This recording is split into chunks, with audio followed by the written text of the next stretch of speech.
অধ্যুষিত নোয়াখালী, রেমিডেন্স যোদ্ধাদের নোয়াখালী, ব্যবসায়ীদের নোয়াখালী, রাজনীতিদের নোয়াখালী, চিকিৎসকদের নোয়াখালী, এই নোয়াখালী বাংলাদেশের অহংকার।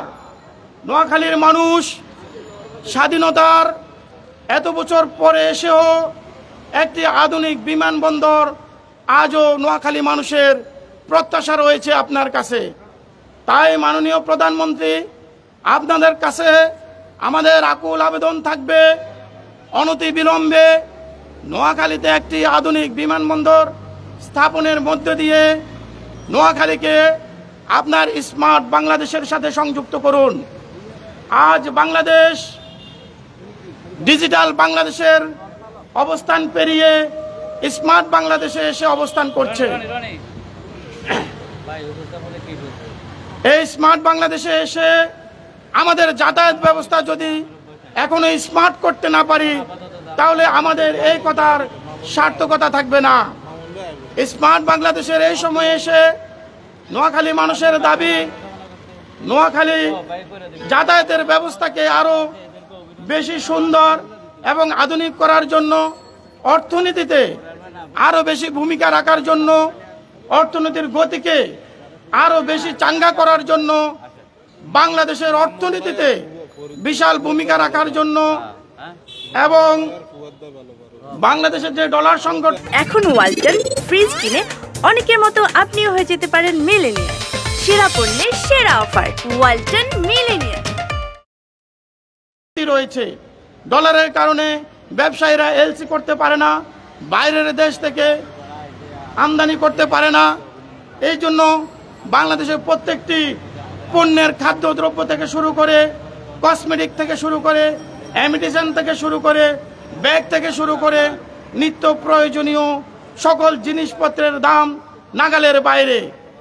আজ যদি আমাদের ডলার ভরপুর থাকে আর এই ডলারকে আমরা রিজার্ভে তৈরি করতে পারি, সেজন্যে আমাদের প্রবাসী অধ্যুষিত নোয়াখালী, রেমিডেন্স যোদ্ধার নোয়াখালী, শীর্ষ ব্যবসায়ীদের নোয়াখালীর জন্য, নোয়াখালীবাসীর জন্য একটি আধুনিক বিমানবন্দর স্থাপনের জন্য আজ জাতীয় প্রেস ক্লাবের সামনে নোয়াখালীর সর্বস্তরের জনগণ, ব্যবসায়ীবৃন্দ, চিকিৎসক, রাজনীতিবিদ সবাই একত্রিত হয়ে আমাদের প্রিয় নেত্রী, বাংলাদেশের অহংকার, স্মার্ট বাংলাদেশের রূপকার জননেত্রী শেখ হাসিনা, আপনার নিকট আমাদের দাবি, আমাদের চাওয়া, আমাদের প্রত্যাশা, অনতিবিলম্বে নোয়াখালীতে একটি আধুনিক বিমানবন্দর স্থাপন করুন। আর এই বিমানবন্দর স্থাপনের মধ্যে দিয়ে বাংলাদেশের অর্থনীতির চাকা বিশ্বের শ্রেষ্ঠ অবস্থান করবে। আপনারা জেনে অবাক হবেন, এই নোয়াখালীর মানুষ বিশ্বের সব দেশে, মধ্যপ্রাচ্য থেকে শুরু করে, আপনার ইউরোপ কান্ট্রি থেকে শুরু করে, আফ্রিকা থেকে শুরু করে এবং বাংলাদেশের শীর্ষ পর্যায় থেকে শুরু করে, রাজনীতির শীর্ষ অবস্থান থেকে শুরু করে সর্বত্রই নোয়াখালীর মানুষের অবস্থান রয়েছে। অথচ এই নোয়াখালীর মানুষ আজও যাতায়াতের ব্যবস্থার দিক থেকে একটি আধুনিক বিমানবন্দর পায়নি। বাংলাদেশের স্বাধীনতা যুদ্ধে, ভাষা আন্দোলনে নোয়াখালী বীর সৈনিকদের অনেক অবদান রয়েছে। আজ নোয়াখালী মানুষের সর্বত্র অবদান থাকার পরেও, এই নোয়াখালী মানুষের রাজনীতিতে, অর্থনীতিতে এবং রেমিটেন্সে বিশাল অবদান রাখার পরেও নোয়াখালীর মানুষ স্বাধীনতা যুদ্ধের এতদিন পরে এসেও, এই আধুনিক স্মার্ট বাংলাদেশে এসেও একটি আধুনিক বিমানবন্দর পায়নি। এটা অত্যন্ত দুঃখ এবং কষ্টের ব্যাপার। কিন্তু এই দুঃখ আর বেশি দিন থাকবে না, নোয়াখালীবাসীর এই কষ্ট আর বেশি দিন থাকবে না। আমরা অনতিবিলম্বে আশা করছি আমাদের প্রিয় নেত্রী, বাংলাদেশের অহংকার, স্মার্ট বাংলাদেশের রূপকার জননেত্রী শেখ হাসিনা আমাদের নোয়াখালীবাসীকে একটি আধুনিক বিমানবন্দর উপহার দিবেন। আর এই বিমানবন্দরের দাবি নিয়ে আজ আমরা জাতীয় প্রেস ক্লাবের সামনে একত্রিত হয়েছি। আপাতত আর কি আমাদের প্রোগ্রাম চলমান থাকবে। না, সম্মানিত উপস্থিতি এবং সাংবাদিক ভাইয়েরা, আমাদের নোয়াখালীতে আন্তর্জাতিক বিমানবন্দর নির্মাণ করার দাবিতে যে মানববন্ধন, সেই মানববন্ধন অল্প কিছু সময়ের মধ্যে আনুষ্ঠানিকভাবে শুরু হবে। এখনো আনুষ্ঠানিকভাবে শুরু হয়নি। এই পর্যায়ে আমাদের এই নোয়াখালী জেলায় আন্তর্জাতিক বিমানবন্দর নির্মাণ করার দাবিতে আজকের যে মানববন্ধন, সেই মানববন্ধনের উদ্যোক্তাদের মধ্যে অন্যতম মোজাম্মেল ভাই কিছু কথা বলবেন। ভাই এখনো শুরু হয় নাই, শুরু হলে আপনারা সব বোমগুলো যারা বক্তৃতা দিবে তারা নিবে। এই আছে, সাথে আছে। হ্যাঁ, ধরেন কিছু এদিকে দিয়ে যাবে।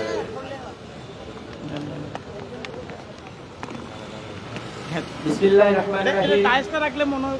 শুরুতেই আমি সকলের কাছে কৃতজ্ঞতা প্রকাশ করছি যারা নোয়াখালীকে ভালোবেসে, নোয়াখালীর প্রেমে প্রলুব্ধ হয়ে ঢাকার এই জাতীয় প্রেস ক্লাবের সামনে একত্রিত হয়েছে। আমাদের প্রাণের দাবি নোয়াখালীতে একটি পূর্ণাঙ্গ বিমানবন্দর স্থাপনের দাবিতে আমরা এখানে একত্রিত হয়েছি। আমি কৃতজ্ঞতা জানাচ্ছি সোনাইমুড়ি থেকে আগত অমরনগর স্পোর্টিং ক্লাবের আজাদকে, এবং আমি কৃতজ্ঞতা জানাচ্ছি আমাদের মাঝে উপস্থিত হয়েছেন কবিরহাট উপজেলা সমিতির জনাব মাহবুব ভাইকে। আমাদের মাঝে আরো উপস্থিত হয়েছেন জনাব মনিরুল ইসলাম, বিশিষ্ট ব্যবসায়ী। আমাদের মাঝে বিভিন্ন পর্যায়ের প্রিয় সাংবাদিক বৃন্দ উপস্থিত আছেন। আমাদের মাঝে উপস্থিত আছেন সামাজিক ব্যক্তিত্ব জাহিদ ভুঁইয়া, প্রতিদান ফাউন্ডেশনের সম্মানিত সভাপতি। আমি ওনার কাছে কৃতজ্ঞতা প্রকাশ করছি। এবং আমাদের মাঝে আরো সিনিয়র নেতৃবৃন্দ কিছুক্ষণের মধ্যে উপস্থিত হবেন। আপনারা জানেন অনেক বেশি তাপদাহের কারণে অনেকেই হয়তো অসুস্থতা বোধ করবে, এজন্য সিনিয়র নেতৃবৃন্দ হয়তো অনেকেই আসবেন না। এক্ষেত্রে আমরা সবাইকে জানিয়ে আজকের এই প্রোগ্রাম শুরু করে দেব ইনশাআল্লাহ। অল্প কিছুক্ষণের মধ্যে আমরা আজকের এই প্রোগ্রামটি শুরু করব। আমাদের মাঝে উপস্থিত হয়েছেন নোয়াখালী টিভির সম্মানিত পরিচালক জনাব হামিদ রনি। আমি কৃতজ্ঞতা জানাচ্ছি জনাব হামিদ রনিকে। এ পর্যায়ে হামিদ রনি ভাইকে কৃতজ্ঞতা প্রকাশ করার জন্য অনুরোধ জানাচ্ছি। ঠিক আছে, রনি আসো, আমরা কিছুক্ষণের মধ্যে শুরু করে দেব। আসসালামু আলাইকুম, সবাইকে ধন্যবাদ জানাচ্ছি আজকের এই মানববন্ধনে উপস্থিত হওয়ার জন্য। আসলে আমাদের আজকের এই মানববন্ধন আমাদের প্রাণের দাবি, এবং এটি শুধু দাবি নয়, এটি কিন্তু দীর্ঘ এক যুগ ধরে প্রসেস হয়ে আছে সকল কার্যক্রম নোয়াখালীতে বিমানবন্দরের।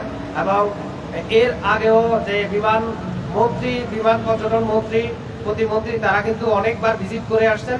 তো সেক্ষেত্রে এটা আমরা নতুন করে দাবি জানাচ্ছি না, এটা হচ্ছে যে আমাদের সবকিছু প্রসেস হয়ে আছে, কিন্তু কোনো একটা অজানা কারণে নোয়াখালী বিমানবন্দরের কার্যক্রমটা আটকে আছে। আমরা এটিকে দ্রুত বাস্তবায়নের লক্ষ্যে আজকের এই মানববন্ধনের আয়োজন করেছি। আমরা সমন্বিতভাবে নোয়াখালীবাসী, বিশেষ করে নোয়াখালী ইউথ ফোরাম এবং আরো কয়েকটি সংগঠন আমাদের সাথে রয়েছে। তো এখানে যারা আজকে আমাদের ডাকে সাড়া দিয়ে উপস্থিত হয়েছেন তাদেরকে আমি কৃতজ্ঞতা প্রকাশ করছি। তাদেরকে আমরা আজকের এই মানববন্ধনের পক্ষ থেকে কৃতজ্ঞতা জানাচ্ছি। এর মধ্যে আমাদের মাঝে এই মুহূর্তে উপস্থিত আছেন দৈনিক জাগরণ পত্রিকার সম্পাদক এবং প্রকাশক, নোয়াখালীর কথা পত্রিকার প্রকাশক মহিউদ্দিন লিটন ভাই, তিনি আমাদের সাথে উপস্থিত আছেন। আমাদের সাথে উপস্থিত আছেন ঢাকার বিশিষ্ট ব্যবসায়ী এবং সমাজসেবক, বিভিন্ন সামাজিক কর্মকাণ্ডের সাথে যুক্ত রয়েছেন মোহাম্মদ দেলোয়ার হোসেন মিলন ভাই। আমাদের সাথে উপস্থিত আছেন জাহিদ ভুঁইয়া ভাই, তিনি প্রতিদান ফাউন্ডেশনের সভাপতি এবং বিভিন্ন সামাজিক কাজ করে থাকেন। এছাড়াও আরো অনেক সংগঠনের নেতৃবৃন্দ আমাদের সাথে একাত্মতা প্রকাশ করেছেন। নোয়াখালীর অনেকগুলো সংগঠনের কর্মীবৃন্দ আছেন। আজাদ মিজি ভাই রয়েছেন, তিনি একদম এই অনুষ্ঠানের কার্যক্রমের শুরু থেকে এই পর্যন্ত অক্লান্ত পরিশ্রম করে যাচ্ছেন। আমরা আজাদ মিজি ভাই এবং শাহজাহান মিজি ভাই সহ যারা আছে সবাইকে ধন্যবাদ জানাচ্ছি। আমরা আনুষ্ঠানিকভাবে শুরু করে দাও। আমরা আনুষ্ঠানিকভাবে শুরু করে দেব। এর আগে আমাদের যেই দাবিগুলো আমরা একটু জানাচ্ছি। ঠিক আছে দর্শক, আমরা নোয়াখালীতে একটি বিমানবন্দর চেয়ে আজকের এই মানববন্ধন, এবং এই মানববন্ধনে আমরা সরকারের কাছে জোর দাবি জানাচ্ছি নোয়াখালীতে যাতে দ্রুত বিমানবন্দরের কার্যক্রম প্রক্রিয়া করে নোয়াখালীতে বিমানবন্দরের কার্যক্রমটা চালু করা হয়।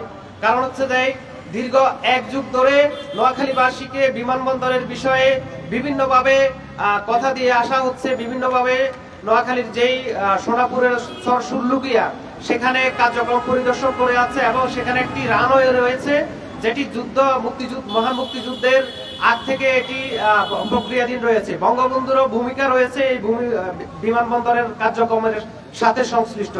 সেক্ষেত্রে গত 1 যুগ ধরে বিভিন্ন বিমান মন্ত্রী এবং বিমান পর্যটন মন্ত্রী আমাদেরকে বিভিন্নভাবে আশ্বাস দিয়ে আসছেন। আমরা আশা করব তারা আশ্বাস নয়, শুধু এটিকে বাস্তবায়ন করে এর কার্যক্রম সম্পন্ন করবেন দ্রুত, আমরা এই প্রত্যাশা করছি। এবং আমাদের সকলের প্রত্যাশা এটি, নোয়াখালীতে যদি বিমানবন্দর হয় তাহলে আপনারা জানেন যে প্রবাসী অধ্যুষিত একটি এলাকা বৃহত্তর নোয়াখালী, প্রায় 1 কোটি মানুষের বসবাস। এর মধ্যে বেশিরভাগ মানুষ কিন্তু প্রবাসে অবস্থান করে। প্রত্যেকটি পরিবারে আপনি যদি খোঁজ নেন, প্রত্যেকটি বাড়িতে 5 থেকে 7 জন কিন্তু প্রবাসে থাকে। প্রত্যেকটি পরিবারে অন্তত 1 জন করে আপনি বিদেশে পাবেন। তো এই মানুষগুলো বাংলাদেশের অর্থনীতির চাকাকে কিন্তু সচল করতেছে। তো সেক্ষেত্রে আমাদের বৃহত্তর নোয়াখালীর কথা চিন্তা করে, এবং অর্থনৈতিক অনেকগুলো জোন রয়েছে, নিজুম দ্বীপ বাংলাদেশের একটি সম্ভাবনাময় পর্যটন কেন্দ্র, এবং নোয়াখালীর যে মুসাফুর ক্লোজার ইতিমধ্যে সেটিকেও পর্যটন কেন্দ্র হিসেবে ঘোষণা করা হয়েছে। নোয়াখালীর স্বর্ণদ্বীপ, যেখানে হচ্ছে যায় সেনানিবাস রয়েছে, সেনাবাহিনীর বিশাল একটি চর জেগে উঠেছে এর পাশে, সেটি বাংলাদেশের ভূখণ্ডের কাছাকাছি একটি পরিমাণ জায়গা নিয়ে বিশাল ভূখণ্ড সৃষ্টি হয়েছে। তাহলে সবকিছু বিবেচনা করে কিন্তু নোয়াখালীর সম্ভাবনাময়ী একটি জেলা, আর এই জেলাতে বিমানবন্দরটা খুবই জরুরি হয়ে পড়েছে। আমরা আশা করব সংশ্লিষ্ট ব্যক্তিবর্গ নোয়াখালীতে বিমানবন্দরের কার্যক্রম দ্রুত শুরু করবেন, এবং সেই প্রত্যাশাই রইল। আমরা এই মুহূর্তে আমাদের অতিথিদের মধ্য থেকে আমরা মোহাম্মদ দেলোয়ার হোসেন মিলনকে নোয়াখালী বিমানবন্দরের বিষয়ে বক্তব্য প্রদান করার জন্য আনুষ্ঠানিকভাবে অনুরোধ জানাচ্ছি। ঠিক আছে।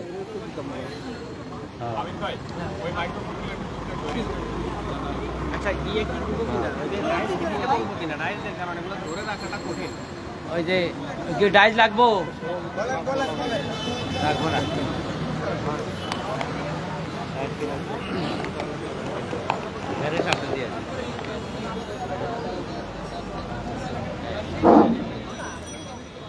শুরু করিতেছি মহান আল্লাহর নামে, যিনি পরম করুণাময় এবং অত্যন্ত দয়ালু।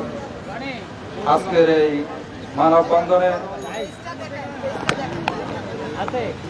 এই মানববন্ধনে আগত নোয়াখালীবাসী, আসসালামু আলাইকুম রহমতুল্লাহি ওয়া বারাকাতুহু। তরুণরা হচ্ছে এই দেশের প্রাণ। আজকের তরুণরাই আগামীর বাংলাদেশ।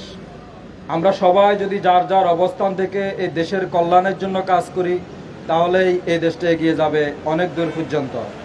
এই দেশের 1952, 1971 থেকে শুরু করে সব আন্দোলন সংগ্রামে তরুণদের ভূমিকা রয়েছে।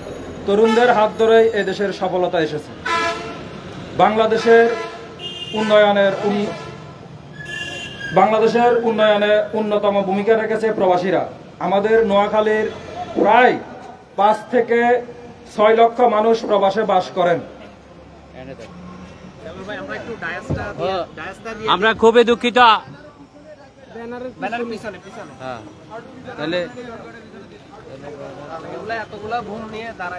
আচ্ছা, তুমি এরপরে কি বক্তৃতা দিবে, ইয়ে করে ফেলো, সিদ্ধান্ত নিয়ে